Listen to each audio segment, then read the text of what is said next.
अमीना जी की क्लासेज में। और आज हम इस वीडियो में देखने वाले हैं राज्यसभा से संबंधित कुछ महत्वपूर्ण प्रश्न जो आने वाली एग्जाम्स के लिए महत्वपूर्ण होने वाले हैं। तो दोस्तों, अगर चैनल पर नए हो तो चैनल को सब्सक्राइब कर लेना और वीडियो को लाइक कर देना। तो आइए शुरू करते हैं आज का पहला क्वेश्चन। आज का पहला क्वेश्चन है, राज्यसभा में किस राज्य के प्रतिनिधियों की संख्या सर्वाधिक है? यानी किस राज्य के प्रतिनिधियों की संख्या सर्वाधिक है? तो इसका सही आंसर होगा ऑप्शन ए, उत्तर प्रदेश। राज्यसभा में सबसे ज़्यादा प्रतिनिधि उत्तर प्रदेश से आते हैं। कितने आते हैं ये भी कई बार पूछा जाता है, तो 31।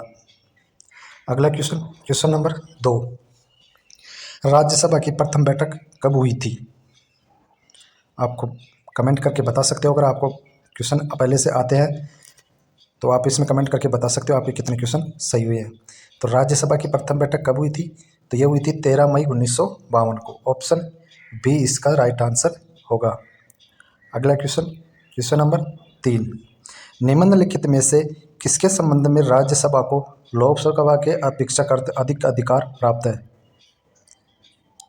तो इस क्वेश्चन का सही आंसर होगा ऑप्शन ए, नई अखिल भारतीय सेवाओं का गठन करने में राज्यसभा को लोकसभा से अधिक अधिकार प्राप्त है। Right answer option A. अगला क्वेश्चन, राज्यसभा के सदस्यों का निर्वाचन कैसे होता है? तो राज्यसभा के सदस्यों का निर्वाचन कैसे होता है? तो ऑप्शन डी इसका सही आंसर होगा। राज्य के विधानसभा के निर्वाचित सदस्यों द्वारा राज्यसभा के सदस्यों का निर्वाचन होता है, विधानसभा के निर्वाचित सदस्य द्वारा। अगला क्वेश्चन है क्वेश्चन नंबर 5, राज्यसभा के लिए राष्ट्रपति द्वारा कितने सदस्य नामित किए जाते हैं? आपने पिछले वीडियो में लोकसभा से संबंधित वीडियो में अगर देखा हो तो उसमें लोकसभा से कितने सदस्य राष्ट्रपति मनोनीत करता है? तो 2। और राज्यसभा में कितने करेगा? तो इसका सही आंसर होगा ऑप्शन सी, 12। कितने? 12। दोस्तों, अगर आपने लोकसभा से संबंधित वीडियो नहीं देखा तो वह भी जाके प्ले लिस्ट में जाकर देख सकते हो। अगला क्वेश्चन है क्वेश्चन नंबर 2, 6, राज्यसभा द्वारा लोकसभा को धन विधेयक कितने समय में लौटा दिए जाने चाहिए? अब आपको पहले क्वेश्चन लोकसभा से संबंधित जितने भी क्वेश्चन थे उसमें पढ़ाया था कि धन विधेयक सिर्फ लोकसभा में ही पारित किया जाता है, पहले लोकसभा में फिर बाद में राज्यसभा में। राज्यसभा को 14 दिन के अंदर धन विधेयक को लौटाना ही होता है। अगर 14 दिन से ज़्यादा हो जाता है तो उसको पारित मान लिया जाता है। तो इसका सही आंसर होगा ऑप्शन बी। और धन विधेयक कौन से अनुच्छेद में है? तो वह अनुच्छेद 110 में। यह भी कई बार पूछा गया है। अगला क्वेश्चन है क्वेश्चन नंबर 7, राज्यसभा में राज्यों का प्रतिनिधित्व किस बात पर निर्भर करता है? तो राज्यों का प्रतिनिधित्व राज्य की जनसंख्या पर निर्भर करता है। ऑप्शन बी इसका सही आंसर होगा, राज्य की जनसंख्या पर। अगला क्वेश्चन है, राज्यसभा के लिए प्रत्येक राज्य के प्रतिनिधियों का निर्वाचन कौन करता है? तो कौन करता है? विधानमंडल के निर्वाचित सदस्य। ऑप्शन डी इसका सही आंसर होगा। अगला क्वेश्चन क्वेश्चन नंबर 9, किस सदन में अध्यक्ष उस सदन का सदस्य नहीं होता है? लोकसभा में तो लोकसभा का अध्यक्ष होता है, तो राज्यसभा में उसका सदस्य उसका अध्यक्ष नहीं होता है।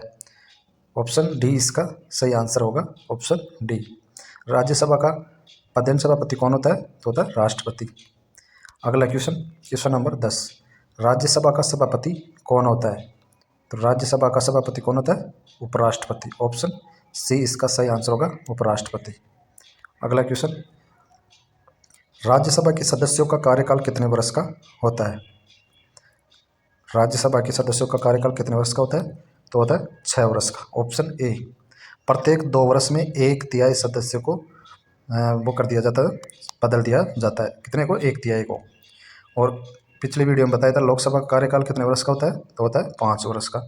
और राज्यसभा का 6 वर्ष का। ये ध्यान रखना दोस्तों, इसमें कन्फ्यूज मत होना। अगला क्वेश्चन है, राज्यसभा कब भंग की जाती है? तो राज्यसभा कब भंग की जाती है? तो राज्यसभा भंग की ही नहीं जाती है। तो इसका सही आंसर होगा ऑप्शन डी, राज्यसभा कभी भंग नहीं की जाती है। इसी वजह से राज्यसभा को एक स्थायी सदन भी कहा जाता है। और राज्यसभा कौन सा सदन है? तो ये उच्च सदन है। कौन सा? उच्च सदन का उच्च सदन या स्थायी सदन कहा जाता है।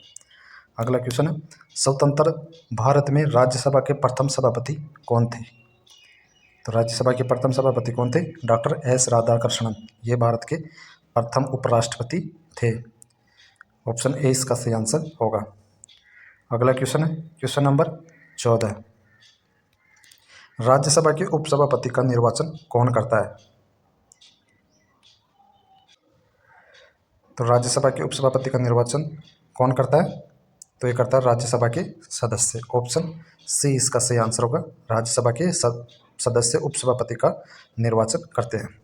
अगला क्वेश्चन, राज्यसभा के सभापति की अनुपस्थिति में राज्यसभा का कार्य संचालन कौन करता है? तो सभापति की अनुपस्थिति में कौन करेगा? तो वो करेगा उपसभापति। ऑप्शन बी इसका सही आंसर होगा, उपसभापति। अगला क्वेश्चन है, राज्यसभा में सीटों की अधिकतम संख्या कितनी हो सकती है? तो राज्यसभा में सीटों की संख्या अधिकतम कितनी हो सकती है? तो वह सही आंसर होगा ऑप्शन ए 250। और वर्तमान में कितनी है? 245। राज्यों से कितनी है? तो 230। अगला क्वेश्चन, भारतीय संसद के अपर हाउस को किस नाम से जाना जाता है? तो अपर हाउस के नाम से किसे जाना जाता है? तो राज्यसभा को। ऑप्शन डी इसका सही आंसर होगा, राज्यसभा को। अगला क्वेश्चन है, संसद के किसी भी सदन के 2 सत्रों के बीच अंतराल किससे अधिक नहीं होना चाहिए? तो संसद के किसी भी सदन के 2 सत्रों के बीच 6 माह से अधिक का समय नहीं होना चाहिए। ऑप्शन सी इसका सही आंसर होगा, 6 महीना। अगला क्वेश्चन है, राज्यसभा के सदस्यों को नामित करने का अधिकार निम्नलिखित में से किसको है? तो राज्यसभा के सदस्यों को नामित करने का अधिकार किसे है? तो है राष्ट्रपति को। ऑप्शन ए इसका सही आंसर होगा, राष्ट्रपति को। अगला क्वेश्चन है, राज्यसभा का गठन किस अनुच्छेद में किया गया है? बहुत बार पूछा गया क्वेश्चन है दोस्तों। तो राज्यसभा का किस अनुच्छेद में किया गया गठन? तो ये किया गया अनुच्छेद 80 में। ऑप्शन सी इसका सही आंसर होगा, 80 में। 52 में क्या है? राष्ट्रपति। 79 में क्या है? संसद। 80 में क्या है? राज्यसभा। और अनुच्छेद 81 में क्या है? लोकसभा। ये चारों ही महत्वपूर्ण क्वेश्चन है दोस्तों, इन चारों को याद रखना महत्वपूर्ण अनुच्छेद है। अगला क्वेश्चन है, राज्यसभा का सदस्य बनने के लिए न्यूनतम आयु कितनी होनी चाहिए? तो राज्यसभा का सदस्य बनने के लिए कितनी न्यूनतम आयु होनी चाहिए? तो होनी चाहिए 30 वर्ष। ऑप्शन सी इसका सही आंसर होगा। और लोकसभा का सदस्य बनने के लिए कितनी उम्र होनी चाहिए? तो लोकसभा के लिए 25, लोकसभा के लिए कितनी?